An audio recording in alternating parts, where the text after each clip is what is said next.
Now, one quick little tip before we begin. Just by tapping the screen, you can toggle between showing the settings and not showing them. This also works while you're recording. Now, as a resolution, I choose 2.7K because it's the highest resolution that still allows for image stabilization. Frames per second, I choose 50. I don't necessarily like the very fluent motion of the 50 frames per second, but if I shoot 50, I can always export to 25 later in post-production, whereas if I shoot 25, I cannot get 50 out of that. Now, field of view, I choose wide because the super wide angle aesthetic is the best one for vlogging, in my opinion. Now, you could also go super view, but you would have to drop 25 frames per second to do that. And I always found super view to be kind of an awkward aesthetic. I love wide angles, but this is just too much. So wide, for me, with the GoPro Hero 5, is where it's at. Now, this is what you're getting from a 2.7K resolution and a wide field of view. When it comes to vlogging, I favor this resolution over 4K because it allows for digital image stabilization. Downside to this is that you're losing about 10% of the field of view because it's digital image stabilization, which means that the camera crops into the sensor to give you that. For vlogging, I still think it's a pretty good compromise because number one, you're still getting a super wide angle aesthetic. Number two, when it comes to resolution, you're still almost a step above full HD. And number three, well, the image stabilization works well and gives you a lot smoother shots. Now this is what you're getting using the 4K video mode with again a wide field of view. This time no stabilization but no crop either. And for vlogging, it's a pretty cool look because you're getting a super wide angle aesthetic. So in my mind, there's two major reasons why you would want to shoot 4K without stabilization instead of 2.7K with stabilization.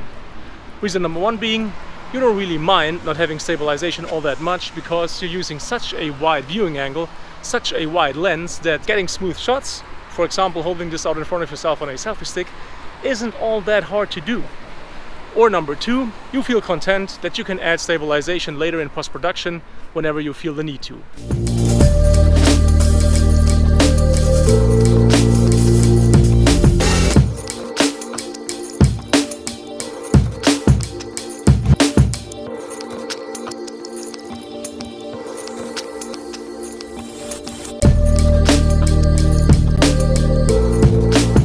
Now let's set Pro Tune, let's turn it on. Color, you can choose between GoPro, which is more punchy and more saturated from the get-go. So if you don't want to do any kind of post-production color grading, this is what you want. However, if you do want to grade later on in post-production, choose the flat profile because it's going to slightly benefit you in grading later on. Now white balance, I leave on auto because the Hero 5 does a pretty good job and I just don't want to bother with it while recording. If I was to studio shoot the GoPro, I could choose from other settings, but for vlogging, going in and out of rooms and places where there's different lighting situations, auto is the best choice in my opinion. Now the ISO setting will set the max ISO the camera is allowed to use. For me, 800 is the max. It is aesthetic preference when it comes to this, but with 800, the digital noise in low light situations I can still handle. The only reason that would make me consider going above 800 ISO with the Hero 5 is if showing something was more important to me in a given situation than how it looks. I guess then I would go above 800. Or you could go above whatever your limit is. Shutter, I can also choose from different values, but since the GoPro is doing a good job in auto, I leave it at auto. Exposure value compensation, for vlogging, that's not practical. And even for studio shooting, in this configuration where you have to do a menu dive, it's not all that practical as well. Sharpness setting, I leave this at low because I always downscale higher res footage to 1080p anyway, which makes the image appear sharper. But if you're shooting high res footage and you're not downscaling and you know that the footage is going to be watched most likely on big screen,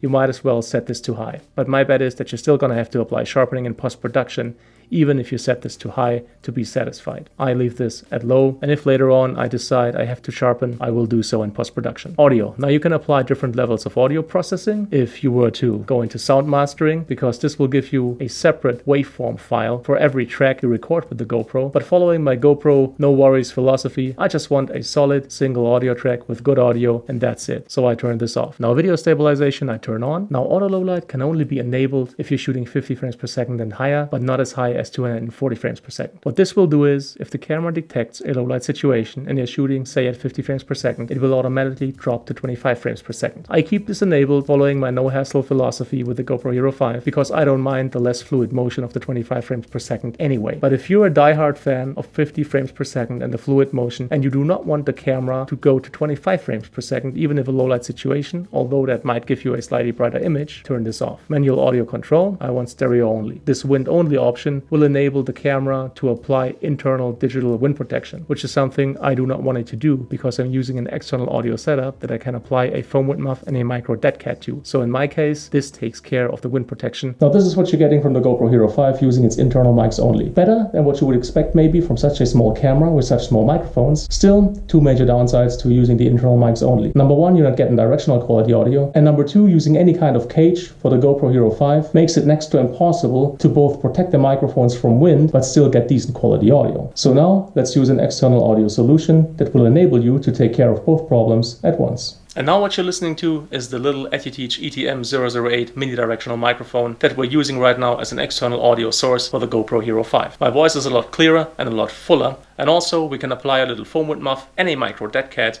to this EtuTeach microphone, so in a windy situation we're much less likely to end up with terrible audio due to wind distortion.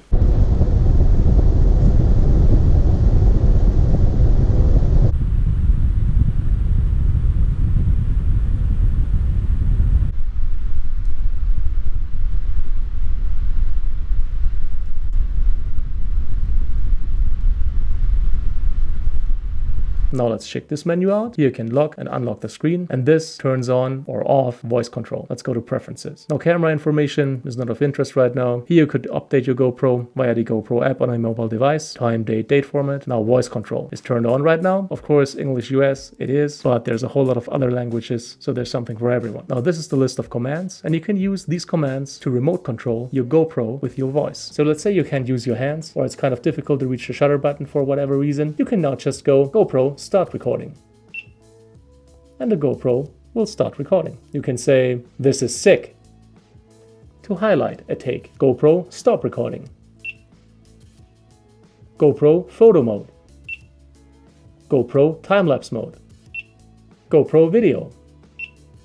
Of course, there's more commands than that. This is just to give you an idea of how it works. It's awesome. It's one of the best new features on the GoPro Hero 5. Now beep volume, just mute it, because most of us, if we start vlogging, we're not looking to draw all that much attention to ourselves. So less beeping, or no beeping for that matter, is well appreciated. For the same reason, all LEDs off. Now quick capture sometimes is useful, because what quick capture does is this. If your GoPro is turned completely off and quick capture is turned on, you can hit the shutter button once, and your GoPro will turn on and start recording immediately.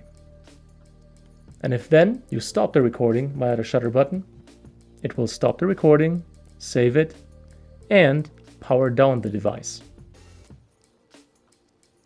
You can also do this with the time lapse. You would just have to press the shutter button longer. Now default mode sets the default mode the camera is in once it's booted up. Of course it's video mode. Auto off 5 minutes. Anything that saves on battery life is well appreciated. Following the same rule, screensaver is set to 1 minute, which is already the lowest setting. And if the screen turns off, all you gotta do is tap it. Now the screensaver setting will not affect any mobile device that you're running the GoPro app on to use it as a remote control / external monitor. Just the GoPro screen will turn black, but the mobile device will still have your Wi-Fi live view signal. Screen brightness, now for most situations a setting around 53%, it's kind of hard to set it with the finger, is fine. Only if you're shooting in say bright sunlight, this will need to go up to 100 again. Now auto rotation, I keep on auto. GPS, we don't need it, so we're saving on battery life here. Language, whatever you prefer. Video format, you can choose between PAL and NTSC. If you are from Europe like myself, it's usually PAL 25 and 50 frames per second. If you're situated in North America, for example, it's 30 or 60 frames per second. Now HDMI output, via monitor, you can have the GoPro output a live view with on-screen camera info. You can have it output your photos and videos for playback, and by live, you can have it output a live view signal with no additional on-screen camera info. Now audio input, if the mic does not come with its own power supply, choose standard mic. If it does come with its own power supply, choose powered mic. None of these plus settings, they only apply to very rare situations and very unusual mics. Now here you can format your SD card, set the camera defaults, which means all the settings go back to their default value, or factory reset, which will also return all the values to their default values. On top of that, deregister your device from any GoPro Plus account and delete all your Wi-Fi passwords and previous connections. And this is how I set up my GoPro Hero 5 for vlogging. Granted, it has always been kind of a hassle to build a vlogging setup around the GoPro Hero that's reliable, durable, of small form factor, and allows for all the functionality functionalities of the GoPro to be used. But once you've done that, and once you've set it up correctly, its main appeal is that it's so carefree once you've hit that record button. You don't have to worry about autofocus, because there is none. Everything's quite simply in focus. You don't have to worry about what the lens does. There's one fixed prime lens. Auto exposure works very well. If you hook up the right kind of mic, you're never gonna have trouble with audio. And in a low light situation, it is not the best camera to have with you, but you can set it up so that within its constraints, it's gonna deliver